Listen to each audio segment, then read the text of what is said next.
তোরে কে ধোকা দিল? তোরে কে বললো বিল্ডিং এত মজবুত করলে তুই আর মূর্তি না? তোরে কে বললো SS5 এর গেট লাগাইলে তুই আর মূর্তি না?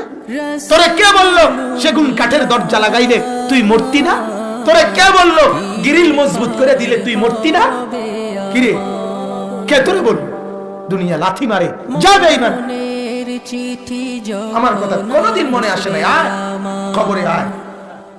হাদিসের মধ্যে আছে নাফরমানকে কবরে নেওয়ার পরে কবরের ডান দিকের মাটি বাম দিকে, বাম দিকের মাটি ডান দিকে এত জোরে চাপ মারে পুরা হাড্ডি মেরুদণ্ড কড়কড় করে সব ভাঙা গুড়া গুড়া হয়ে আছে। কবর বলে বেটা বেঈমান তোরে বহুদিন ধরে তালাশ করছিলাম, অপেক্ষা করতেছিলাম, তুই আইবি কোন দিন? আজ আসছিস? তুই জানোস না আমি কি? আনা বাইতুল দুদ, আমি কবর পোকামাকড়ের ঘর। আনা বাইতুল ওয়াহদা, আমি কবর একাকী থাকার ঘর। আনা বাইতুল গুরবা, আমি কবর অপরিচিত ঘর। এই দোস্ত, দুনিয়ার এক ঘরে আরেক ঘরে মানুষ গেলে মানুষ ঘরের সবকিছু দেখে চিনে।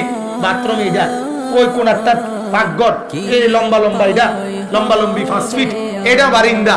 মানুষের কইতে আরে এক ঘর আরেক ঘরটা দেখলো বুঝে, ঠিকই না বলে?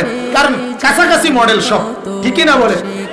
কবর ডাক দিয়া বলে বান্দা শোন, আমি কবর অপরিচিত ঘর। এই ঘরে আসলে জগতের কোনো ঘরের সাথে মিলবে না, তুই এই ঘরের কিচ্ছু খুঁজে পাবি না, এই ঘরের কিছুই চিনবি না।